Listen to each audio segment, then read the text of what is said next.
ஓம் நம சிவாய.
டாக்டர், அன்னைக்கு ஒரு சேனல்லேருந்து இன்டர்வியூ கேட்டு வந்திருந்தாங்கல்ல, அந்த சேனல்காரங்களை உள்ளே வர சொல்லட்டுமா டாக்டர்?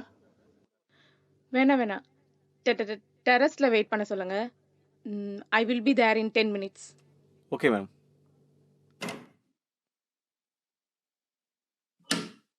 தொண்ணூறு நேயர்கள் அனைவருக்கும் வணக்கம். நான் உங்கள் ஜீவன். இன்னைக்கு நம்ம சிறப்பு விருந்தினர் சந்திப்பில் நம்ம பார்க்க இருப்பது தனது சிறிய வயதிலேயே பல விருதுகளை தன்வசமாக்கிய சைக்காட்டிஸ்ட் டாக்டர் பிரிய பாரதி அவர்களை தான் பார்க்க போகிறோம். வாங்க போகலாம். Hi doctor. ஹாய். இந்த சிறு வயதிலேயே பல விருதுகளை சொந்தமாக்கியதற்கு எங்கள் நிறுவனத்தின் சார்பாக வாழ்த்துக்களும் நன்றியும். தேங்க்யூ. டாக்டர், இந்த ஃபீல்டை தேர்ந்தெடுத்ததுக்கு எதனோ ஸ்பெசிஃபிக் ரீசன் இருக்கா? இங்கே பல பிரச்சனைகளுக்கு காரணம் நம்மளோட எதிர்மறையான எண்ணங்கள் தான். உடம்புல ஒரு நோய் வந்தால் அதை சரி செய்கிறது எவ்வளோ முக்கியமோ அதை விட ரொம்ப முக்கியம் மனசை ஆரோக்கியமாக வச்சுக்கிறது. நம்ம எண்ணங்கள் நேர்மறையாக இருந்தால் தான் நம்ம உடம்புல வர நோயை கூட ஈஸியாக குணப்படுத்திடலாம். ஸோ அந்த வேலையை செய்கிறது எனக்கு ரொம்ப பிடிச்சிருக்கு. அதனால நான் இந்த துறையை தேர்ந்தெடுத்தேன். Nice doctor. மேம், எந்த மாதிரியான மனநிலை உள்ளவங்க உங்ககிட்ட எந்த மாதிரியான மென்டல் ப்ராப்ளம்ஸ் உள்ளவங்க ட்ரீட்மெண்ட் வராங்க? இங்கே மனநிலை பாதிப்பில் பல வகைகள் இருக்குது. ஃபார் எக்ஸாம்பிள் ஸ்கிட்சோஃபெர்னியா அப்படின்ற மனச்சிதைவு நோயால் பாதிக்கப்பட்டிருக்கிறவங்க. உங்களுக்கு புரியும்படி சொல்லணுன்னா, பிள்ளைங்க தன் பேச்சு கேட்க மாட்டேங்கிறாங்க, அதனால பெற்றோர்கள் ரொம்ப டென்ஷனாகி மன அழுத்தத்திற்குள்ளாரவங்க, தாழ்வு மனப்பான்மையால் அவதிப்படுறவங்க, ஒரு தவறான ரிலேஷன்ஷிப்புக்குள்ளே மாட்டிக்கிட்டு அதுலேருந்து வெளிவர முடியாமல் ரொம்ப தவிக்கிறவங்க. ஸோ இந்த மாதிரி மனநிலை பாதிப்பில் உள்ளாரவங்க என்கிட்ட ட்ரீட்மெண்ட்டுக்கு வராங்க. Okay doctor. ஆக்சுவலாக நீங்கள் நிறைய பேருக்கு ட்ரீட்மெண்ட் கொடுத்துருப்பீங்க. இதில் நீங்கள் பார்த்ததுலேயே இல்லை நீங்கள் ட்ரீட்மெண்ட் பண்ணதுலேயே மறக்க முடியாத பெக்குலியரான கேசஸ் அப்படி தான் இருக்கா? இருக்குது. ஒருத்தர் 55 வயசில் இருக்கிற ஒரு விடோவர், அவர் என்கிட்ட கவுன்சிலிங் வந்திருந்தார். அவருக்கு ஒரு 12th படிச்சுட்டு இருக்கிற ஒரு பொண்ணு கூட இருந்தாங்க. ஆக்சுவலாக அப்பாவும் பொண்ணும் ஒரு நல்ல ஃப்ரெண்ட்ஸ் மாதிரி தான் பழகிட்டு வந்திருந்தாங்க. பட் ஒரு கட்டத்தில் அவருக்கு அறியாமலே தன் பொண்ணு மேலே ஒரு வித அட்ராக்ஷன் வந்துருச்சு. But is an educated and well matured person. So அவர் உடனடியாக அந்த மாதிரி ஒரு எண்ணங்கள் வந்தோடனே என்கிட்ட ட்ரீட்மெண்ட்டுக்கு வந்தார். நான் கரெக்டான நேரத்தில் சரியான ஆலோசனையும் மருந்தும் கொடுத்து அவர் இப்போது குணமாகி அவர் பொண்ணோட ரொம்ப சந்தோஷமாக வாழ்ந்துட்டு வராங்க. Super ma'am, super. இந்த பதிலை நீங்கள் சொன்னதுனால எனக்கு ஒரு கொஸ்டின். நம்ம நாட்டில் எவ்வளோ குற்றங்கள் அதிகபட்சமான தண்டனை மூலமாகவோ இல்லை சட்டத்தின் கடுமை மூலமாகவோ முற்றிலுமாக அழிச்சிருக்கோம், அட்லீஸ்ட் குறைச்சிருக்கோம்னு சொல்லலாம். ஆனால் இந்த பெண்களுக்கு மீதான பாலியல் வன்கொடுமைக்கு அதிகபட்ச தண்டனையான மரண தண்டனையை கொடுத்தாச்சு. நம்ம டெல்லி நிர்பயா வழக்குலேருந்து பொள்ளாச்சி வழக்கு வரைக்கும், காஷ்மீர் ஆசிஃப் ஹனீஃபா வழக்குலேருந்து கேரளா வழக்கு வரைக்கும் நிறைய சொல்லிட்டே போகலாம். பட் இது இன்னமும் குறைஞ்ச பாடே இல்லை. இதுக்கு ஒரு தீர்வே இல்லையா? இந்த கேள்விக்கு அவ்வளோ ஈஸியாக பதில் சொல்லிட முடியாது. மனுஷனோட செயல்பாடுகளை சில சட்டத்திட்டங்கள் மூலமா, ஏன் கடுமையான பயிற்சிகள் மூலமா கூட நம்ம குணப்படுத்திடலாம். ஆனா உணர்வை குணப்படுத்தணுன்றது ஒரு சாதாரண விஷயம் கிடையாது. தன்னிலை உணர்ந்து சரி எது தவறு எதுன்னு அறிகிற ஒரு பக்குவம் வேணும். நீங்க ஒரு விஷயம் கேள்விப்பட்டிருப்பீங்க, அறிவியல் வளர வளர ஆபத்தும் சேர்ந்து வளரும்னு சொல்லிட்டு. அதுக்கு ஒரு பெஸ்ட் எக்ஸாம்பிள் தான் மொபைல் ஃபோன். மொபைல் ஃபோனை எதுக்கு பயன்படுத்தணுமோ அதுக்கு மட்டும் பயன்படுத்தணுங்க. கண்ட வீடியோஸ், முக்கியமாக இந்த பான் வீடியோஸ் பார்க்குறத கட்டாயம் நிப்பாட்டணும். இந்த மாதிரி சைட்டுக்கு ஃபஸ்ட்டு தடை விதிக்கணும். டிக்டாக்கெல்லாம் தடை செஞ்சு நம்ம கவர்மெண்ட் ஏன் இந்த மாதிரி வெப்சைட்ஸ் எல்லாம் தடை செய்யக்கூடாது? எப்படி இப்போது கல்ஃப் கண்ட்ரிலாம் இருக்கோ அது மாதிரி. ஸோ பேரண்ட்ஸ் பிள்ளைங்களுக்கு சரியாக சொல்லி கொடுத்து வளர்க்கணும். அவங்களோட நடவடிக்கையில் ஏதாச்சும் ஒரு சின்னதாக மாற்றம் வந்தாலும் அதை உடனே கண்காணிக்கணும். பக்குவமாக சொல்லி எடுத்து புரிய வைக்கணும். ஆன்மீகம்னா என்னங்க? கோயிலுக்கு போய் சாமி கும்பிடுறதும் மொட்டை போடுறதும் அப்படி அது மட்டும் ஆன்மீகம் கிடையாது. அது பக்தி. பிற ஆன்மாவை தன் ஆன்மாவாக உணர்ந்து மதிக்க தெரியணும். அந்த ஒரு மெச்சூரிட்டி வேணும். அதை பிள்ளைங்களுக்கு பேரண்ட்ஸ் கண்டிப்பாக சொல்லி கொடுத்தே ஆகணும். முக்கியமாக இது மாதிரி பாலியல் வன்கொடுமைகளில் ஈடுபடுறவங்களை உடனடியாக டிலே பண்ணாமல் அவங்களுக்கு தண்டனை கொடுக்கணும். அப்போ தான் அதை பார்க்குற அடுத்தவங்களுக்கு பயம் வரும். தரணைன்ற பேரில் நம்ம அவனை தூக்கி உள்ளே போட்டால் அவன் லூப்பால் வழியை வச்சு வெளியே வரத்தான் பார்ப்பான். சுருக்கமாக சொல்லணும்னா கண்ணதாசன் ஐயா சொன்ன மாதிரி, திருடனாய் பார்த்து திருந்தாவிட்டால் திருட்டை ஒழிக்க முடியாது. தவறு செய்கிற ஒவ்வொருத்தரும் திருந்தி வாழ ட்ரை பண்ணணும்.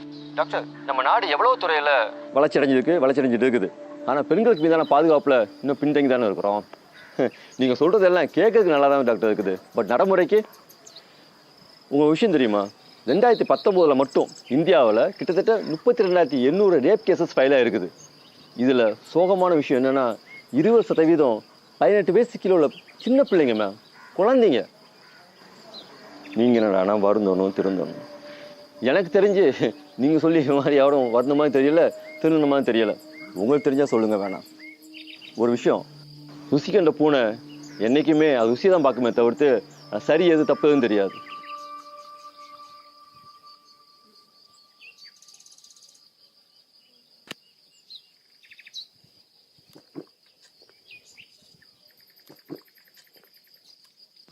எனக்கு ஒருத்தர் தெரியும்.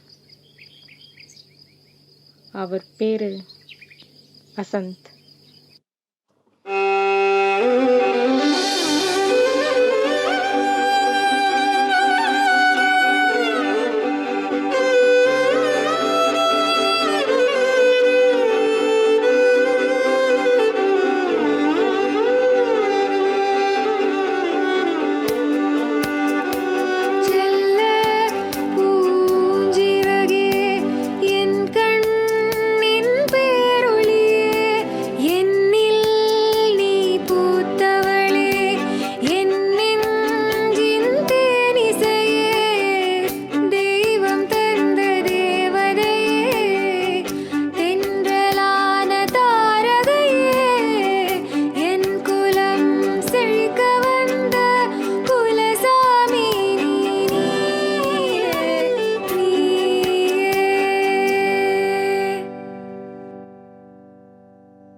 ஹே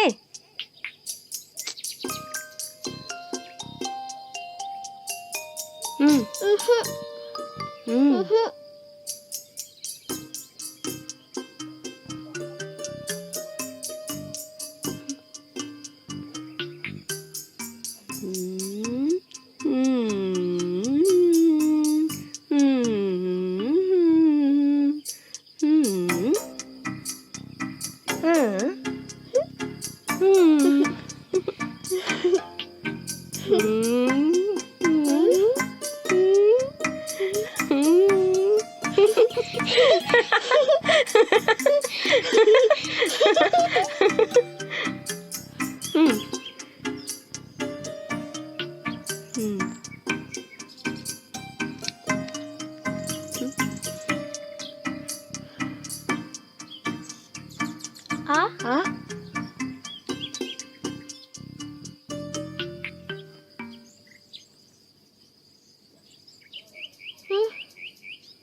ம் ம்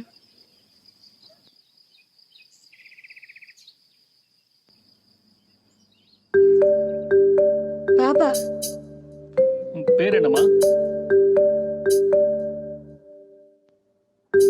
ஆ ஆ ஆ பேர் என்ன? ம்.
ஆலமரத்தின் விழுதுகளைப் போல அனைத்து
ம் ஆ ஆ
டாக்டர் அப்போ அவ குழந்தை கொண்டுட்டாளா?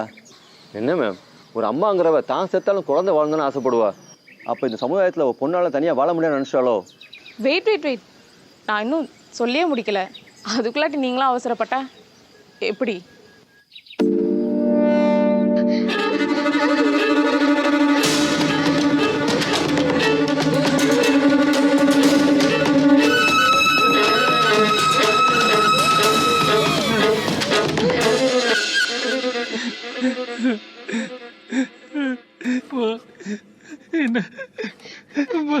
மன்னிச்சிடுமா, என்ன மன்னிச்சிடுமா, என்ன மன்னிச்சிடு.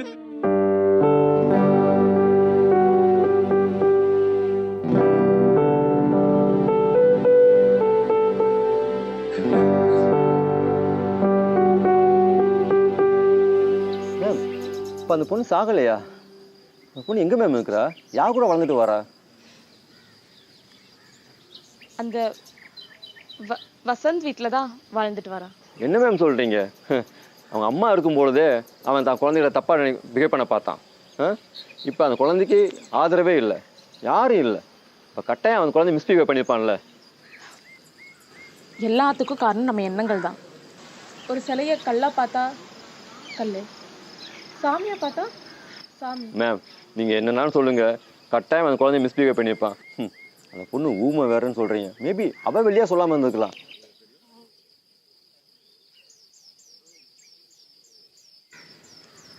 அந்த பொண்ணே நான் தான். அன்னைக்கு ஏன் அவர் என்ன பெட்ரூம் கூட்டிட்டு போனான்னு எனக்கு தெரியாது. பட் எப்போ சூழ்நிலையால தவறு செய்ய போய் அதனால என்னோட அம்மா உயிர் போச்சோ அப்பவே அவரு குற்ற உணர்ச்சினால செத்துட்டாரு.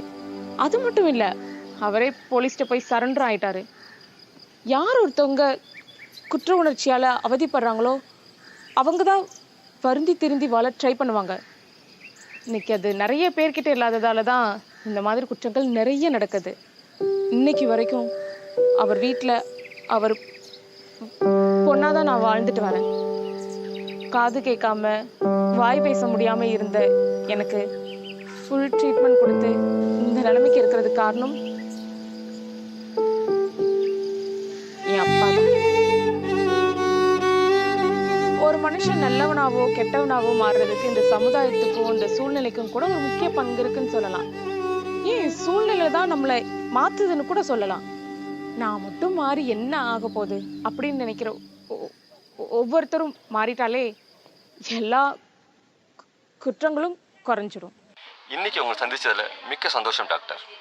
நன்றி. சட்டங்கள் இருந்து மட்டும் பயனில்லை, அதை நம்ம சமூக உணவோடு பின்பற்ற வேண்டும் என்றும் நம்ம எண்ணங்களை எப்படி சரி செய்வது என்றும் நம்ம சைக்காட்ரிஸ்ட் டாக்டர் பெரியபாயோட சந்திப்பில் நம்ம தெரிஞ்சிருப்போம். இன்னொரு நிகழ்ச்சியில் உங்களை சந்திக்க வரை உங்களிடம் விடைபெறுவது உங்கள் ஜீவன். நன்றி, வணக்கம்.